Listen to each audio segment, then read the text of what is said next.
Sigurado kang malinis ang tinapa na kakainin mo kung ikaw ang gagawa. Kaya kung interesado ka matuto gumawa ng tinapa, panoorin mo ang proseso sa video na ito. Maglagay ng tubig sa isang malinis na lalagyan, at naglagay ng asin. Ibabad ang isda at least 1 o 2 oras.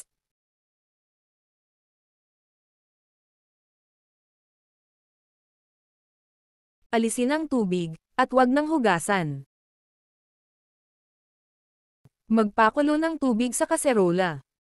Lagyan ng mantika ang steamer, para di kumapit ang isda. Kapag kumukulo na ang tubig ilagay ang isda, at steam ng 15 minutes. Sa isang kaserola lagyan ng foil. Lagyan din ng dahon ng saging, bigas, asukal, at kahit anong tea. Haluin. Palamigan muna ang isda, at saka takpan ng foil upang di makalabas ang usok.